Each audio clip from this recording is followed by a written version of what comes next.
siempre a resaltar. Aquí te traemos lo... Bienvenidos a Noticias y más. Y esta noche, 6 de agosto de 2025, te traemos las historias que están dando de qué hablar. Desde las últimas noticias en Países Bajos hasta avances en salud y titulares internacionales, estamos aquí para informarte. Prepárate para un recorrido por los eventos que están marcando el día. Suscríbete y acompáñanos en este viaje informativo. La policía de Rotterdam arrestó a 3 hombres el martes por hacerse pasar por oficiales de policía y estafar a decenas de personas en todo Países Bajos. Los sospechosos, de 20, 21 y 23 años, están acusados de robo, fraude y posible intrusión informática, además de formar parte de una organización criminal. Estas detenciones se producen un día después de que 2 hombres fueran arrestados en Noord-Holland por un caso similar en Aerdenhout. En total, la policía de Rotterdam detuvo a 5 hombres en 2 días por estos delitos. El trío se enfocó principalmente en personas mayores, utilizando tácticas de distracción para ganar su confianza. Rob Den Besten, jefe de la unidad de investigación de Rotterdam, describió los informes como desgarradores. Las víctimas no solo quedan tristes, sino que pierden la confianza en todos, incluso en nosotros. Añadió que los criminales son astutos, despiadados y persistentes, destacando un incidente donde uno de los detenidos arrojó su teléfono por la ventana, un acto inútil ya que un dron permitió localizarlo. Los sospechosos están en aislamiento, con contacto limitado a sus abogados. La narrativa oficial enfatiza el éxito policial, pero deja preguntas abiertas. ¿Cómo lograron estos jóvenes operar tan ampliamente sin ser detectados antes? La mención del dron sugiere tecnología avanzada, pero la falta de detalles sobre las víctimas o el alcance del fraude podría indicar que las autoridades minimizan el impacto para evitar pánico. ¿Es este un síntoma de una red criminal más grande que aún no se ha desmantelado por completo? La comunidad espera más claridad mientras la investigación continúa. Un tiroteo fatal en Coevorden, Drenthe, el 18 de julio que dejó un muerto podría estar vinculado a un secuestro o intento de secuestro previo, según informó el Servicio Público de Prosecución. Un hombre de 21 años de Emmen falleció tras recibir disparos esa noche, que se extendió hasta la madrugada del 19 de julio. Un joven de 18 años de Emmen, arrestado tras el incidente, está fuera de custodia, mientras que un hombre de 33 años de Coevorden permanece detenido por el presunto secuestro, con su detención preventiva extendida 30 días el 29 de julio. Otro hombre de 31 años de Emmen, también implicado, ya no está bajo custodia. La policía investiga si el secuestro y el tiroteo están relacionados, además de examinar el posible papel de la víctima en los eventos. 2 sospechosos del tiroteo, un chico de 16 años de Emmen, arrestado el 21 de julio, y un hombre de 23 años de Schönebeek, detenido 2 días después, enfrentan cargos por asesinato, posesión de armas e intento de asesinato contra los hombres de 18, 31 y 33 años, a quienes se alega que dispararon múltiples veces. El 23 de julio, un juez distrital extendió su detención preventiva por 90 días, el máximo permitido en esta etapa. El abogado del hombre de 23 años confirmó a Dagblad van het Noorden que su cliente admitió su participación, aunque no aclaró si fue él quien disparó. Agregó que la víctima de 21 años no era el objetivo previsto, lo que añade complejidad al caso. La narrativa oficial sugiere una investigación en curso, pero la confesión parcial y la falta de claridad sobre el móvil o la identidad del blanco real plantean dudas. ¿Fue este un ajuste de cuentas mal dirigido o parte de una red criminal más amplia? La liberación del joven de 18 años y la ausencia de detalles sobre el secuestro podrían indicar vacíos en la evidencia o una estrategia deliberada para proteger información sensible, dejando a la comunidad con más preguntas que respuestas. La empresa postal de Países Bajos enfrenta un futuro incierto para sus empleados tras el rechazo del gobierno a otorgar subsidios, según declaraciones de su CEO, Pim Berendsen, a Nieuwsuur. Berendsen afirmó que no puede descartar despidos forzosos entre los 20.000 clasificadores de correo y trabajadores postales si no se recibe apoyo financiero. Boston solicitó 68 millones de euros para sostener la entrega de cartas este año y el próximo, pero el gobierno se negó, lo que llevó a la compañía a llevar el caso a los tribunales. La narrativa oficial señala la disminución del volumen de correo y el aumento de costos como razones clave, pero surgen dudas. ¿Es justo que una empresa privada dependa de fondos públicos para un servicio que ya no es rentable, mientras otras industrias compiten sin subsidios similares? La amenaza de despidos podría ser una táctica para presionar al gobierno, y la falta de detalles sobre cómo se usaría el dinero deja espacio para especular si PostNL está priorizando ganancias en su división de paquetería sobre el servicio postal. La comunidad espera que el fallo judicial revele si este es un problema de mercado o una falla en la política pública. Una niña holandesa de 3 años falleció ahogada en una piscina en España, según confirmó el Ministerio de Asuntos Exteriores de Países Bajos a RTL News. El trágico incidente ocurrió cerca de una villa en el barrio de Pinos de Alaurín, en Málaga, donde los padres encontraron a la niña flotando en el agua. Los servicios de emergencia españoles llegaron alrededor de las 7 p.m. del martes, y aunque los primeros respondedores intentaron reanimarla, no pudieron salvarla, declarándola muerta en el lugar. El periódico El País informó que el cuerpo fue trasladado al Instituto de Medicina Forense de Málaga para una autopsia, mientras la Guardia Civil investiga cómo la niña terminó en el agua. El Ministerio de Asuntos Exteriores holandés indicó que está al tanto del caso, pero aún no ha recibido una solicitud de asistencia consular. La narrativa oficial sugiere un accidente, pero la falta de detalles sobre las circunstancias, como si había supervisión o factores ambientales, deja preguntas abiertas. ¿Fue una tragedia prevenible o hay aspectos que las autoridades aún no han revelado? La comunidad espera que la autopsia y la investigación aclaren los hechos, mientras el dolor de la familia resuena. A las 11:55 p.m. del miércoles 6 de agosto de 2025, el cantante holandés Douwe Bob ha presentado una demanda contra la líder del partido VVD, Dylan Jessilgus, por un tuit en el que lo acusó de antisemitismo, según reporta RTL News. Tras la publicación, Bob recibió amenazas de muerte, lo que lo obligó a él y a su familia a abandonar el país y esconderse. El cantante exige que Jessilgus elimine el tuit y publique una retractación, argumentando que la acusación es infundada y excesiva y que incitó al rechazo público. A pesar de múltiples solicitudes, Jessilgus se ha negado hasta ahora a retirar el mensaje o disculparse. La narrativa oficial presenta el caso como un enfrentamiento legal en curso, pero surgen dudas. ¿Fue la acusación de Jessilgus una estrategia política deliberada que subestimó sus consecuencias, o un error impulsivo amplificado por su posición? El hecho de que Bob haya regresado a Países Bajos y esté actuando nuevamente, junto con la detención de un sospechoso de 38 años por las amenazas, sugiere que la situación se ha estabilizado, pero la negativa de Jessilgus a retractarse podría indicar una postura de principios o una resistencia a admitir responsabilidad. ¿Es este un reflejo de polarización política o un abuso de influencia que las autoridades están manejando con cautela? La resolución del caso podría revelar más sobre las tensiones sociales y políticas en Países Bajos. El Tribunal de Ámsterdam sentenció a Ricardo van Zeta, de 38 años y residente de De Quaquel, a 9 meses de prisión, de los cuales 6 están condicionalmente suspendidos, por abuso sexual contra un pony Shetland y posesión de videos de abuso sexual infantil, según el fallo judicial. El hombre fue absuelto de cargos por agredir al pony y a su perro, por lo que no regresará a prisión tras finalizar su detención preventiva el 24 de julio. Además, le ordenó someterse a tratamiento, reportarse regularmente y cumplir una prohibición de frecuentar ciertos lugares, aunque no se le impuso un monitor de tobillo ni una prohibición de tener animales, ya que no se demostró que el pony sufriera dolor o lesiones. Van Zeta admitió ante el tribunal hace 2 semanas haber abusado del pony Ona, que estaba embarazada, en 8 ocasiones entre septiembre y octubre del año pasado, y abril de este año en Amstelveen, Zuid, Amstelveen, y grabó los actos. El Servicio Público de Prosecución había solicitado 15 meses de prisión, con 8 suspendidos y una prohibición de 2 años para tener animales, pero la sentencia fue menor al no probarse todos los cargos. La jueza destacó que el contacto sexual entre humanos y animales va contra la decencia pública y genera inquietud social. El acusado padece un trastorno de personalidad, problemas con el consumo de cannabis y zoofilia, lo que reduce su responsabilidad penal según un experto. La narrativa oficial se enfoca en el castigo y la rehabilitación, pero surgen preguntas: ¿es suficiente una sentencia tan leve considerando los delitos comprobados, incluida la posesión de material infantil? La ausencia de una prohibición de tener animales, a pesar de la zoofilia diagnosticada, podría indicar una interpretación legal estricta, pero también deja dudas sobre la protección animal y la eficacia del tratamiento. La comunidad espera que el seguimiento judicial garantice que no haya reincidencia.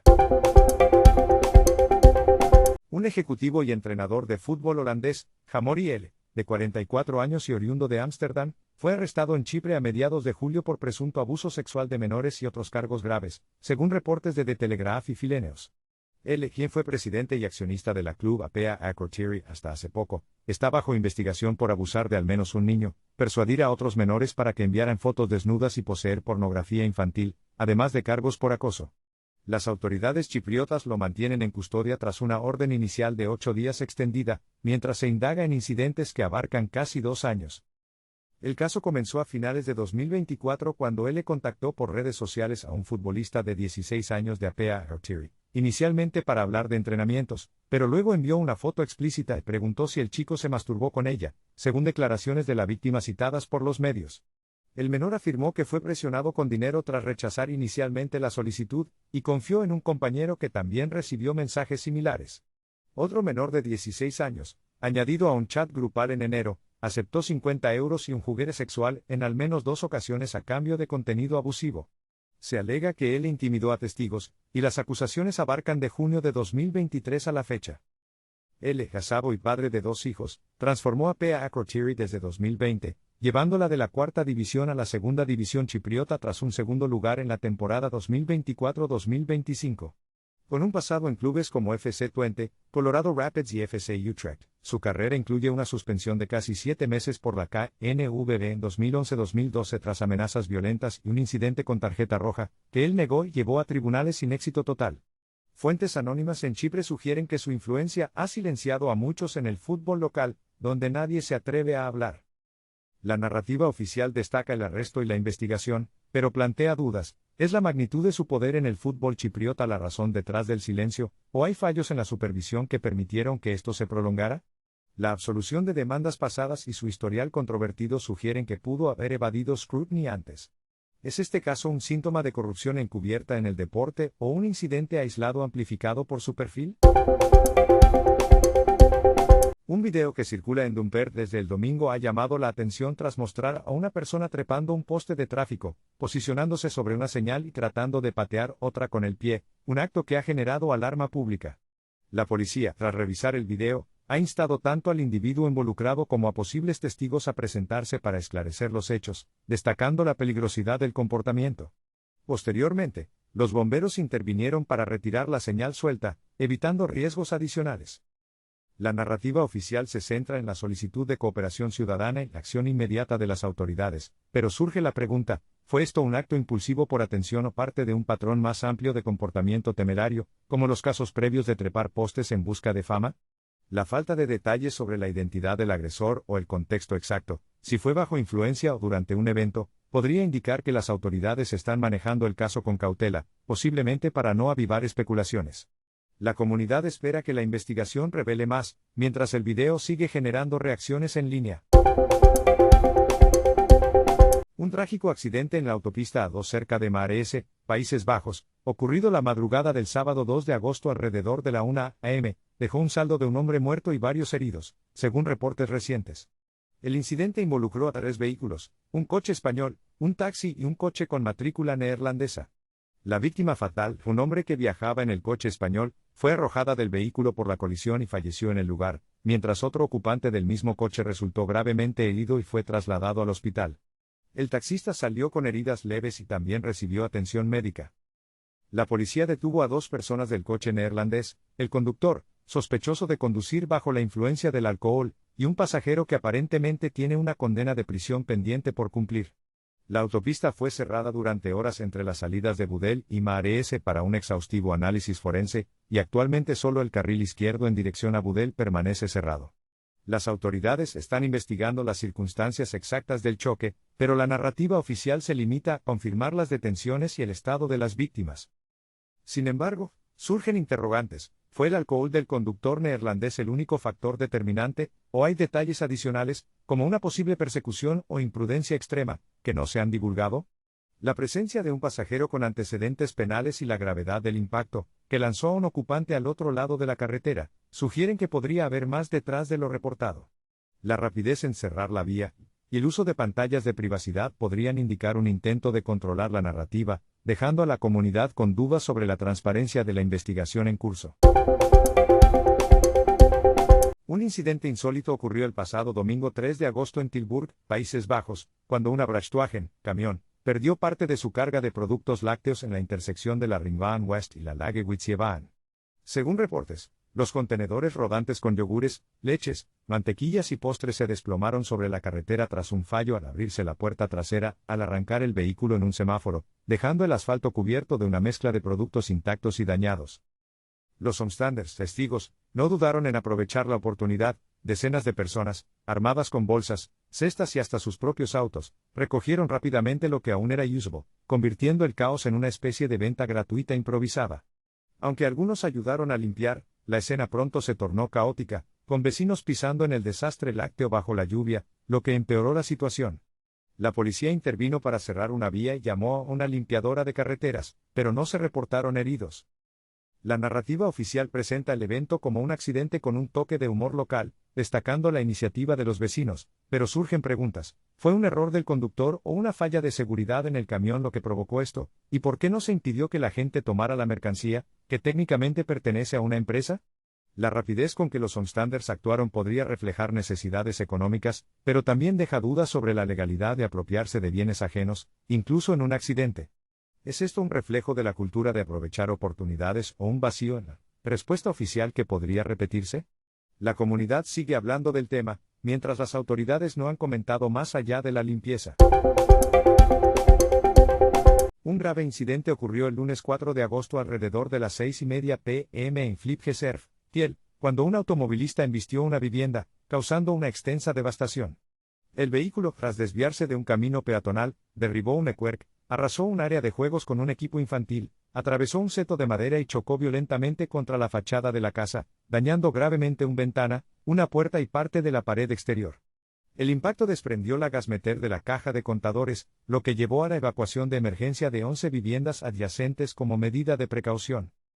Los residentes, profundamente afectados, relataron el terror del momento. Una vecina confesó que temblaba de miedo al escuchar el estruendo, mientras otros señalaron que los ocupantes de la casa estaban dentro durante el impacto y quedaron conmocionados. Afortunadamente, no se reportaron heridos. La empresa de redes Liander acudió para cerrar la línea de gas, requiriendo la excavación de la tubería principal, y la vivienda fue apuntalada esa noche. El vehículo, un modelo eléctrico, fue retirado con una cuba de inmersión para evitar riesgos adicionales. Aunque se especula que el conductor, presunto residente de la zona, pudo haber actuado intencionalmente al retroceder y acelerar hacia la casa, según testimonios de vecinos, la causa exacta sigue sin esclarecerse. La policía está investigando, pero la narrativa oficial se limita a describir los daños y las medidas tomadas, sin confirmar si el conductor estaba bajo influencia o si hubo un móvil específico. ¿Fue un acto deliberado camuflado como accidente, o un error trágico amplificado por la falta de supervisión? La rapidez en evacuar y el silencio sobre el estado del conductor sugieren que las autoridades podrían estar manejando información sensible, dejando a la comunidad con más preguntas que respuestas mientras se espera un informe definitivo. 2 personas fueron rescatadas del agua tras un incidente en el que un automóvil se salió de la Cade, muelle, en la Ostavenkade de Blardingen el martes 5 de agosto alrededor de las 5 p.m. según reportes. El vehículo fue visto en el agua, y los 2 ocupantes, un hombre y una mujer, lograron salir por sus propios medios. La Abendienst, servicio portuario, y personal de Toesig y Andavin los asistieron para llevarlos a la orilla, donde fueron examinados por paramédicos, quienes determinaron que no requerían hospitalización. El coche se hundió completamente y será recuperado más tarde por una empresa de salvamento. La narrativa oficial destaca la rápida respuesta de los servicios de emergencia, que incluyeron policía, bomberos y ambulancias, pero la causa del accidente sigue sin esclarecerse. La presencia de una gran movilización, incluyendo una traumahelicóptero, sugiere que las autoridades tomaron el incidente con seriedad, aunque la falta de detalles sobre cómo el vehículo se salió de la Cade plantea preguntas. ¿Fue un error del conductor, una falla mecánica o una distracción en una zona conocida por su tráfico portuario? La ausencia de información sobre posibles sanciones o investigaciones más profundas podría indicar que las autoridades están priorizando la seguridad inmediata sobre un análisis exhaustivo, dejando a la comunidad con incertidumbre sobre si esto fue un accidente aislado o parte de un patrón en la zona. Una mujer murió tras una colisión entre su bicicleta y un automóvil en Roubaix, en el norte de Overijssel, según reportes recientes. El accidente ocurrió el martes 5 de agosto alrededor de las 3:45 p.m., en la intersección de la Statenweg y la Bischofsweg, en una zona rural. Los servicios de emergencia, incluyendo una ambulancia y un helicóptero médico desde Groningen, acudieron de inmediato, pero no pudieron reanimarla, y la mujer, identificada como una ciclista de 24 años de Dedensvaart, fue declarada muerta en el lugar. El conductor, un hombre de 45 años de Acel que manejaba una camioneta Ram 1500, resultó ileso. La policía, a través de su unidad forense de tráfico, está investigando las circunstancias del choque en una carretera estrecha donde se presume que la visibilidad pudo haber sido un factor. La vía permaneció cerrada por varias horas y aunque no se han revelado detalles específicos sobre la dinámica del accidente, las autoridades han apelado a testigos para esclarecer los hechos. La narrativa oficial se centra en el trágico desenlace y la investigación en curso, pero surgen preguntas: ¿fue un error del conductor, una falta de precaución de la ciclista, o una combinación de factores como la velocidad o las condiciones de la carretera?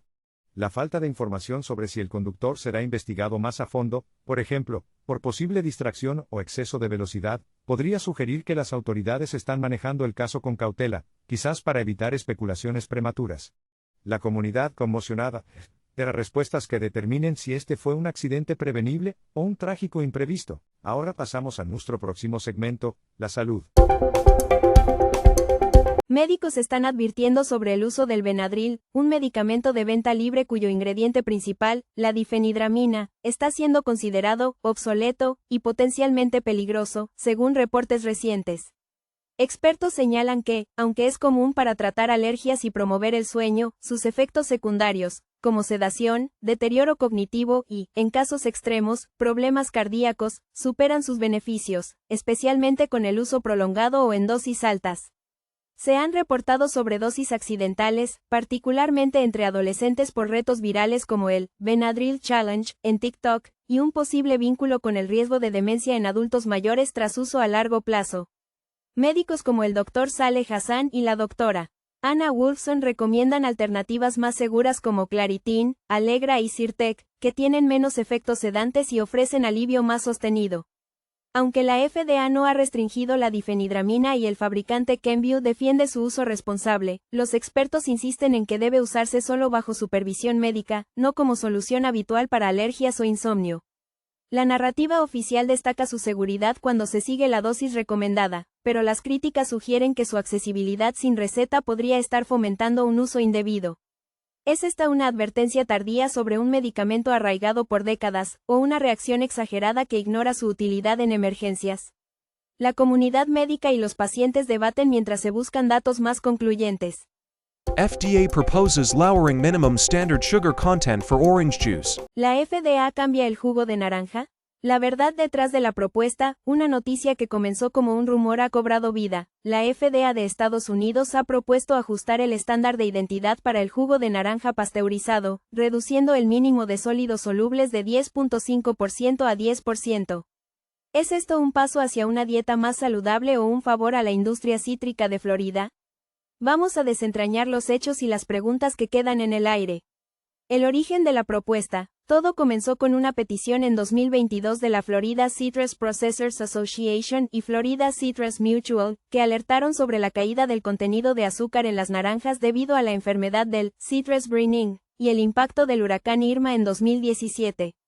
La FDA, respondiendo a esta solicitud, publicó un borrador el 5 de agosto de 2025, abriendo un periodo de 90 días para comentarios públicos hasta el 4 de noviembre. El objetivo oficial es alinear el estándar, establecido en 1963, con las condiciones agrícolas actuales, asegurando que el jugo mantenga su esencia sin afectar sabor ni nutrientes. Pero, ¿es tan simple como suena? Un apoyo a la industria, no a la salud. La narrativa de la FDA enfatiza flexibilidad para los productores, muchos de los cuales han recurrido a importar jugo de mayor Brix para cumplir el estándar actual.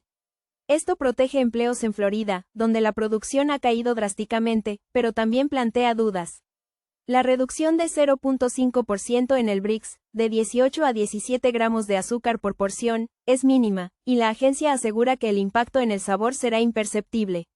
Sin embargo, nutricionistas como Barry Popkin advierten que el jugo sigue siendo agua azucarada, con 22 a 24 gramos por vaso, lo que lo convierte en una fuente de calorías vacías.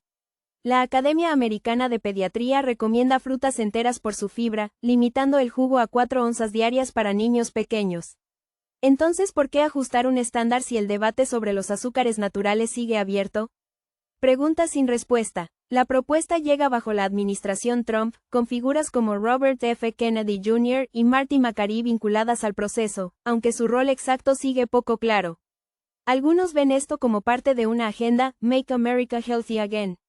Pero otros lo interpretan como un movimiento político para apoyar a Florida, un estado clave electoralmente. La falta de regulaciones más amplias contra azúcares añadidos sugiere que la prioridad podría ser económica más que sanitaria. Además, ¿qué piensan los consumidores? La FDA pide opiniones, pero los datos de aceptación, como encuestas de 2023 que mostraron un 95% a favor de llamar jugo a versiones menos dulces, carecen de profundidad sobre preferencias específicas de Brix. ¿Qué significa para ti? Este cambio, si se aprueba, podría pasar desapercibido en tu desayuno, pero refleja un dilema mayor. ¿Deberíamos depender de regulaciones para definir lo que comemos o buscar información propia? La industria defiende el jugo como una fuente natural de vitamina C, pero la ciencia sugiere moderación. Mientras la FDA evalúa comentarios, te invitamos a reflexionar. ¿Es el jugo de naranja parte de una dieta balanceada o un hábito que merece revisarse? Comparte tu opinión en los comentarios y síguenos para actualizaciones cuando se tome la decisión final. La verdad está en tus manos.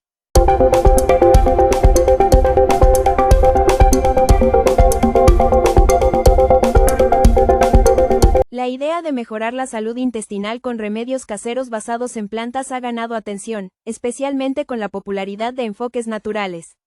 Un artículo reciente destacó 7 remedios que supuestamente transformaron la salud intestinal de alguien, y aunque las afirmaciones son personales, ofrecen un punto de partida interesante para explorar cómo la dieta puede influir en el microbioma. Aquí te detallo estos remedios, basándome en la información disponible en vegumac.com, junto con una reflexión crítica sobre su eficacia. Número 1. Té de jengibre con limón. Preparar un té con una rodaja de jengibre fresco hervido durante 5 a 10 minutos, añadir jugo de medio limón y tomarlo caliente por la mañana. Se dice que estimula las enzimas digestivas y la producción de bilis, reduciendo la hinchazón. El jengibre tiene propiedades antiinflamatorias respaldadas por estudios, pero los efectos del limón podrían ser más placebo que funcional.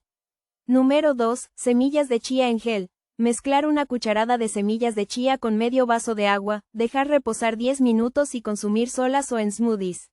Su fibra soluble ayuda a regular el tránsito intestinal y contiene omega 3 antiinflamatorios. Es un remedio sólido, aunque los resultados varían según la dieta general. Número 3. Chucrut crudo. Añadir 2 a 3 cucharadas de chucrut no pasteurizado a las comidas. Rico en probióticos como Lactobacillus, fortalece la flora intestinal. La evidencia sugiere beneficios, pero la calidad del producto, sin pasteurizar, es clave, y el exceso podría causar molestias iniciales. Número 4. Avena con betaglucanos. Consumir avena por su fibra soluble, que alimenta bacterias beneficiosas como Lactobacillus y Bifidobacterium. Los estudios confirman su impacto positivo en el colesterol y la salud intestinal, aunque requiere consistencia. Número 5. Lentejas con almidón resistente. Una taza de lentejas cocidas aporta 16 gramos de fibra, incluyendo almidón resistente que nutre las bacterias del colon. Es un alimento poderoso, pero la preparación adecuada evita gases en personas sensibles. Número 6. Tempe fermentado. Medio vaso de tempe, un derivado de soja fermentada, ofrece probióticos y 17 gramos de proteína. Su fermentación lo hace único, aunque su sabor fuerte no es para todos, y los beneficios dependen de la tolerancia a la soja. Número 7. Arándanos y bayas. Incluir arándanos u otras bayas por su fibra y antioxidantes. Se dice que apoyan la diversidad bacteriana, y aunque la evidencia es prometedora, el impacto real depende de la cantidad y la dieta complementaria. Reflexión crítica. Estas recomendaciones se basan en una experiencia personal publicada el 1 de agosto de 2025, lo que las hace anécdotas más que evidencia científica sólida. Si bien alimentos como el jengibre, las semillas de chía y el chucrut tienen respaldos parciales en estudios sobre inflamación y microbioma, la narrativa de transformación completa suena exagerada sin datos controlados. La industria de la salud natural a menudo promociona estos remedios como soluciones milagrosas, pero el éxito depende de factores como la consistencia, la diversidad dietética y la salud individual. Antes de probarlos, consulta a un especialista, especialmente si tienes condiciones preexistentes. ¿Podrían estos remedios ser el inicio de un cambio? Sí, pero no esperes milagros sin un enfoque holístico. Ahora pasamos a las internacionales. Las nuevas tarifas impuestas por el presidente Donald Trump han entrado en vigor a las 12:01 a.m. de hoy, marcando un cambio significativo en el comercio global. Estas tarifas afectan a más de 90 países con tasas que van del 10% al 50%, buscan reordenar las relaciones comerciales de Estados Unidos, pero han desatado un torbellino de reacciones. Países como India, 50% tras un aumento por compras de petróleo ruso, Brasil, 50% por tensiones políticas, y Canadá, 35%, aunque con exenciones USNGA, están entre los más golpeados. Japón y la Unión Europea, con un 15%, negociaron tasas más bajas, mientras que Australia se libra con solo un 10% gracias a su diplomacia. Las cadenas de suministro ya muestran grietas, puertos como Auckland reportan retrasos, y empresas como Toyota, pérdida estimada de $10.000 millones, y Apple, caída del 7% en acciones, enfrentan costos elevados. En Estados Unidos, los precios de bienes como vino europeo, autos japoneses y ropa vietnamita podrían subir, afectando a los hogares con un aumento promedio de $1.300 e impuestos anuales según estimaciones. Los mercados reaccionaron con caídas, el Dow Jones bajó 1.23%, el S&P 500 1.6% y el Nasdaq 2.24%, reflejando temores de inflación y desaceleración económica. Países afectados buscan respuestas. India denuncia chantaje económico, mientras la Unión Europea y Japón exploran contramedidas o negociaciones. Australia ve una oportunidad con sus exportaciones más competitivas, pero la incertidumbre domina. Críticos argumentan que estas tarifas, justificadas como defensa de la soberanía económica, podrían aislar a Estados Unidos, mientras el gobierno las celebra como un éxito para la industria local. ¿Resolverán el déficit comercial o solo encenderán una guerra comercial? La narrativa oficial choca con datos que sugieren riesgos de recesión, y el desenlace depende de cómo evolucionen las retaliaciones y negociaciones en las próximas semanas. El Aalborg Zoo en Dinamarca ha generado controversia al solicitar a los visitantes que donen sus mascotas no como atracciones, sino como alimento para sus depredadores.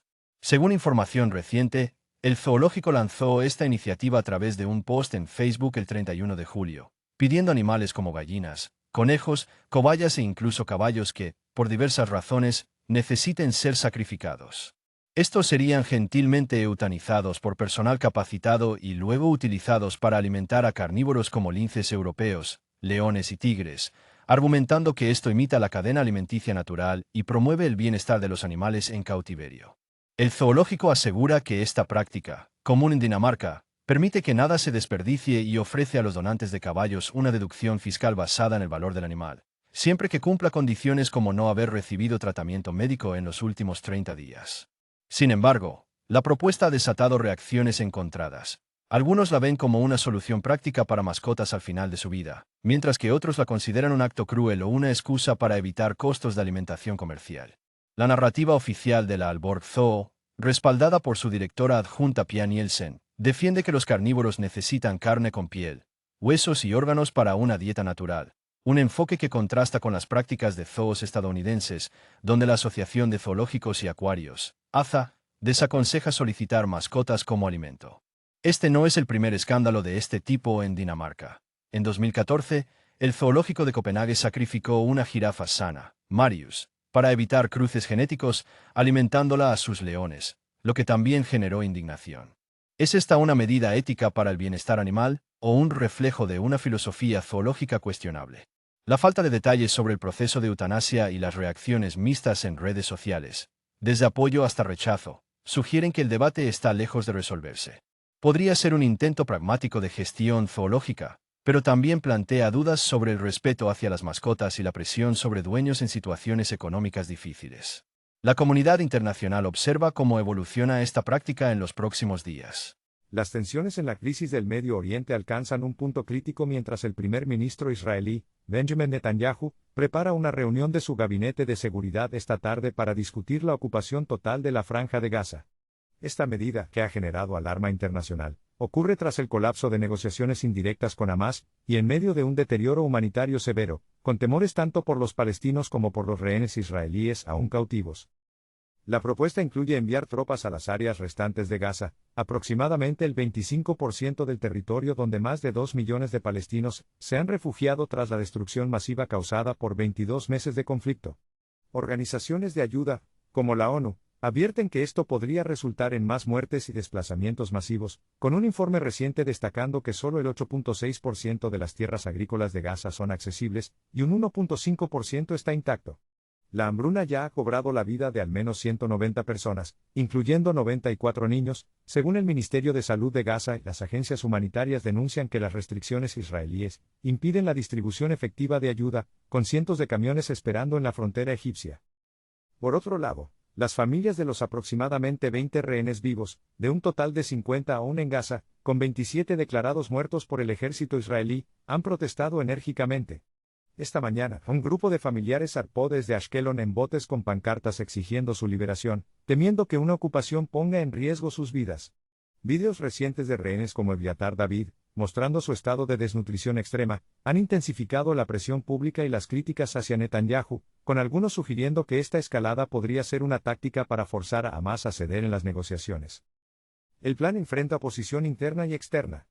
El jefe del Estado Mayor, Eyal Zamir, y otros líderes militares se oponen, advirtiendo que podría atrapar a las fuerzas israelíes en un conflicto prolongado y aumentar el peligro para los rehenes, como ocurrió cuando 6 fueron ejecutados en 2024 tras movimientos terrestres. Ex altos funcionarios de seguridad han pedido a Donald Trump que intervenga para detener la guerra, mientras aliados como Estados Unidos, Reino Unido y Francia han expresado preocupación, algunos incluso considerando reconocer un Estado palestino si no hay cese al fuego. Sin embargo, ministros de derecha como Itamar Ben-Gvir y Bezalel Smotrich apoyan la ocupación, abogando por anexión y asentamientos judíos, lo que refleja las divisiones dentro del gobierno de Netanyahu. La narrativa oficial insiste en que la ocupación es necesaria para derrotar a Hamás y liberar a los rehenes, pero la falta de avances en negociaciones previas y el impacto humanitario cuestionan esta justificación. ¿Es esta una estrategia militar viable o un movimiento político para mantener unida su coalición? Con el gabinete reunido esta noche, el resultado podría definir el curso de la región, mientras el mundo observa con ansiedad.